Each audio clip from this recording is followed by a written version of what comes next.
Company ছাড়া কোনো product তৈরি হয় না। এখানে নতুন লোক কতজন আছে একটু হাত তুলবে। নতুন মানুষের জন্য আরে জোরদার বিধান তো যে কোনো জিনিস তৈরি করে কোনো না কোনো কোম্পানি যখন জিনিসটা তৈরি করে সে কিন্তু ঘরে ফেলে রাখে না। কোম্পানি যখন জিনিসটা তৈরি করে সে কি করবে, সেও কিন্তু একটা লাভ রাখার চেষ্টা করবে। আমি উদাহরণ বলছি, কোম্পানি জিনিসটা তৈরি করেছে 50 টাকায়, 5 টাকা কোম্পানি লাভ রেখেছে, প্রোডাক্টের দাম কত হলো 55 টাকা। আমি উদাহরণে ধরছি 50 টাকা। তারপরে কি কোম্পানি যখন জিনিসটা তৈরি করে, কোম্পানি যদি প্রোডাক্টটা তৈরি করে ঘরে ফেলে রেখে দেয়, তাহলে কিন্তু কি হবে, আম জনতা আম পাবলিক জানতে পারবে না মার্কেটে একটা নতুন প্রোডাক্ট লঞ্চ করছে, তাই তো? তাহলে জানানোর জন্য কি করছে, কি করে অ্যাড বা বিজ্ঞাপনের সাহায্য নেওয়া হয়। আমরা রাস্তাঘাটে দেখি অনেক হোর্ডিং ব্যানার বা বিজ্ঞাপন টিভিতে চলে, কিন্তু টিভিতে যে বিজ্ঞাপনটা হয় সেটা কিন্তু আমার আপনার মতো লোক দিয়ে দেয় না, তাই দিদি? দেয় না। অ্যাড দেয় কাদের দিয়ে, কোনো সেলিব্রিটি পার্সন বা কোনো খেলোয়াড়, কিন্তু তারা যখন টিভির পর্দায় এসে একটা দেয়, তারা কিন্তু ফ্রিতে একটা দেয় না। তারা কি করে, কোটি কোটি টাকার বাৎসরিক চুক্তি করে যে এত সেকেন্ডের অ্যাডে এত কোটি টাকা দিতে হবে, ঠিক? তাহলে এই যখন টিভিতে একটা দিচ্ছে, কে টিভিতে যখন একটা হচ্ছে, আমি লিখলাম উদাহরণে 15 টাকা, কিন্তু এটা কিন্তু কোটি কোটি টাকার একটা বাৎসরিক চুক্তি হয়। তাহলে এই যে টাকাটা 15 টাকাটা, এটা কিন্তু কোম্পানি কার্ড থেকে দেয় না, এটা কিন্তু প্রোডাক্টের উপরেই চাপে। আর টিভিতে যখন একটা দেয় তখন আমরা জানতে পারি বাজারে একটা নতুন প্রোডাক্ট লঞ্চ করেছে। তারপরে কি করছে, যে এজেন্ট থাকে, এজেন্ট সরাসরি কোম্পানির সাথে যোগাযোগ করে যে আপনার যে প্রোডাক্ট আছে আপনি আমাকে দিয়ে দেন, আমি মার্কেটে সেল করে দেবো। কেন, আমাদের ভারতে যেসব প্রোডাক্ট চলে বেশিরভাগ প্রোডাক্ট, ম্যাক্সিমামটাই না বিদেশি প্রোডাক্ট ইউজ করে মানুষ, তারা জানেই না এটা কোথায় দিয়ে তৈরি হচ্ছে। তা যখন প্রোডাক্টটা তৈরি করছে, এজেন্ট কি করছে, এজেন্ট কিন্তু সরাসরি কোম্পানির সাথে যোগাযোগ করছে, তখন কি হচ্ছে, এজেন্ট কিন্তু প্রোডাক্টটা নিয়ে আসছে। তাহলে এজেন্টও একটা লাভ রাখবে, এজেন্ট লাভ রাখছে 10 টাকা। তারপরে এজেন্ট যখন লাভটা রাখছে, এমনিও কিন্তু ফেলে রাখবে না। তারপর এজেন্টের পরে আসছে যে ডিস্ট্রিবিউটর। ডিস্ট্রিবিউটর আনছে কি এজেন্টের কাছে। ডিস্ট্রিবিউটর আগে বলে যে ডিস্ট্রিক্টে বসে থাকে, বাংলায় যেটাকে বলা হয় জেলা, তাই তো? যে জেলায় বসে থাকে। তাহলে এই এজেন্টের কাছে প্রোডাক্টটা নিচ্ছে কি ডিস্ট্রিবিউটর।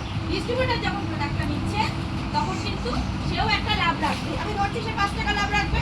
ডিস্ট্রিবিউটরের কাছে আসে কার কাছে, হোলসেলারের কাছে, যে বড় বড় যে দোকানদারগুলো যারা প্রোডাক্টটা এনে স্টক করছে, হোলসেলার যে সেও কিন্তু একটা লাভ রাখছে।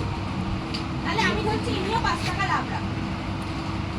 হোলসেলারের পরে কে আসছে, হোলসেলারের পরে আসছে কি রিটেল কাউন্টার, পাড়ার যে খুচরো বিক্রেতা, যেখান থেকে আমরা কেনাকাটি করি, পাড়ার যে খুচরো যে দোকানগুলো হয়, ছোটখাটো মুদি দোকান যেটাকে বলা হয়, সেই রিটেল কাউন্টার। সেই রিটেল কাউন্টার সেও কিন্তু একটা লাভ রাখবে। সে ভালো পজিশনে দোকান করেছে, 8 থেকে 12 ঘন্টা ডিউটি দিয়েছে, তাহলে সেও কিন্তু লাভ রাখার জন্যই করছে, তাই তো দিদি? তার রুজি রোজগার, তার জীবন কিন্তু ওর উপর নির্ভর করছে, তাহলে সেও লাভ রাখবে। আমি উদাহরণে ধরলাম ইনি 10 টাকা লাভ রেখেছে, তাই তো? তাহলে জিনিস কত দাঁড়িয়ে হয়েছিল দিদি? 50 টাকায় 5 টাকা লাভ রেখেছিল, 55 টাকা। 15 টাকা অ্যাড নিয়েছিল, বিজ্ঞাপনে নিয়েছিল 70 টাকা, এজেন্ট নিয়েছিল 10 টাকা, 80 টাকা, 85 টাকা, 90 টাকা, রিটেলার রেখেছিল 10 টাকা, 100 টাকা। এখান থেকে কেনাকাটি কে করে? এখান থেকে কেনাকাটি করে কাস্টমার, অর্থাৎ কষ্টকর আর মর। কাস্টমার কথার অর্থ কষ্টকর আর মর। কাস্টমার যখন দোকানে যাচ্ছে, জিনিসটা কিনছে, কতই পাচ্ছে কাস্টমার? 100 টাকায় পাচ্ছে। জিনিসটা তৈরি হয়েছিল কত টাকায়? 55 টাকায় তৈরি হয়েছিল, কাস্টমারের হাতে গিয়ে পৌঁছালো কত? 100 টাকায়। কিন্তু এই যে মাঝখানে যে টাকাটা, মাঝখানে এই যে 45 টাকা কিন্তু এদের মধ্যে ভাগ হয়ে গেল। কিন্তু এরা কিন্তু কেউ জিনিস তৈরিও করেনি, এরা ব্যবহারও করে। টিভিতে এসে কি বলছে, ঐশ্বর্য রায় মেরা সুন্দর কা রাজ হয় লাক্স, তাই তো? কিন্তু দিদি আমার একটা প্রশ্ন, ঐশ্বর্য রায়ের বাড়ির কুকুরও কি মাখে 10 টাকা লাক্স? মাখে না, মিথ্যে কথা বলে, তাই তো? মিথ্যে কথা বলছে, কোটি কোটি টাকা নিয়ে চলে যাচ্ছে। বললে আরো অনেক উদাহরণ আছে, আমি বেশি সময় নষ্ট করবো না। তো এই যে টাকাটা এরা নিয়ে চলে যাচ্ছে, আজকে কাস্টমার যে কাজই করুক, চাষ করুক, ব্যবসা করুক, যে জায়গায় টিউশনই পড়াক, তার কিন্তু অনেক কষ্টের টাকা। সকাল থেকে রাত অব্দি রক্ত জল করা পয়সা নিয়ে 100 টাকা নিয়ে দোকানে যাচ্ছে, কিন্তু 100 টাকা মূল্যের জিনিস পাচ্ছে না, পাচ্ছে কি 55 টাকা মূল্যের জিনিস পাচ্ছে। আর বাকি টাকাটা কি হচ্ছে, এদের ঘরে চলে যাচ্ছে, এরা বড়লোক হচ্ছে। আমাদের কোম্পানি বলছে এই যে সিস্টেমটা, এই সিস্টেমটা বাপ ঠাকুরদার আমল থেকে চলে আসছে। এর নাম হচ্ছে কি ট্রেডিশনাল বিজনেস, বাংলায় যেটাকে বলা হয় চিরাচরিত প্রথা। এই সিস্টেমের জন্য কিন্তু আমার বাবাও কিনেছে, তার বাবাও কিনেছে, আমিও এতদিন কিনেছি, কিন্তু এই সিস্টেমের জন্য আমরা যেই গরিব সেই গরিব রয়ে গেছি। আর বিদেশে আজ থেকে 70 থেকে 80 বছর আগে থেকে ডাইরেক্ট সেলিং চালু হয়েছে। ডাইরেক্ট সেলিং চালু হওয়ার কারণে কিন্তু বিদেশ এত উন্নত। তো ওই জন্য আমাদের কোম্পানি বলছে যে এই সিস্টেমটা হচ্ছে কি রং কনসেপ্ট মার্কেটিং। আর আমাদের কোম্পানি বলছে জিনিস আমিও তৈরি করব, 50 টাকায় ওর থেকে ভালো জিনিস তৈরি করব, 5 টাকা আমিও লাভ রাখবো, 55 টাকা ডাইরেক্ট কাস্টমারের হাতে আমি 100 টাকায় তুলে দেবো। আর মাঝখানে যে 45 টাকা যদি বেড়া নিয়ে চলে যাচ্ছিল সেটা আমি 45% ডাইরেক্ট আমি কাস্টমারের হাতে তুলে দেবো। কিভাবে তুলে দেবে? কোম্পানির 45% আমরা কিন্তু পার্টনার হয়ে যাই যখনই আমরা কোম্পানিতে যুক্ত। ওই জন্য আমাদের কোম্পানির নাম, কোম্পানিকে কি বলছে, এই সিস্টেমটাকে বলছে কি RCM, R for right, C for concept, M for marketing, right concept marketing. আর এই যে সিস্টেমটা এতদিন চলে আসছে এটা ভুল সিস্টেম, এই জন্য WCM, রং কনসেপ্ট মার্কেটিং। আর এই যে 45% আমরা যখনই কোম্পানিতে যুক্ত হই আমরা একটা 8 সংখ্যার নাম্বার পাই, ঠিক তো? তাই তো 8 সংখ্যার নাম্বার। এই যে 8 সংখ্যার নাম্বারটা আমরা ভারতবর্ষের যে কোনো কোনায় চলে যাই এই কোম্পানির দোকানে, আমরা কিন্তু প্রত্যেকটা প্রোডাক্ট কিন্তু আমরা SP তে, অর্থাৎ আমাদের যে ডিস্ট্রিবিউটার প্রাইস আমরা সেই দামে পাই, তারপর আবার আমরা ব্যাংকে কমিশনও পাই। তাহলে এই যে 45% আমাদের মধ্যে কিভাবে ভাগ করছে কোম্পানি? এই 45% 2 থেকে 22% দিচ্ছে পারফরম্যান্স বোনাস,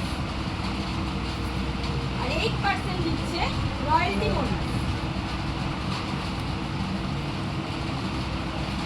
8% দিচ্ছে রয়্যালটি বোনাস, আর কি 5% দিচ্ছে টেকনিক্যাল বোনাস। আর যে 10% আমরা এই যে দেখেছি মে মাসে সবাই হাজার হাজার লাখ লাখ টাকা বোনাস পেয়েছে, হাজার হাজার লাখ লাখ টাকা বোনাস পেয়েছে, সেটা কিন্তু আমরা এই 10% ইনসেন্টিভ উপরে কিন্তু আমরা এত টাকা বোনাস পেয়েছি। তাহলে টোটালে কত হচ্ছে? টোটালে কত হলো? 45%, তাই তো?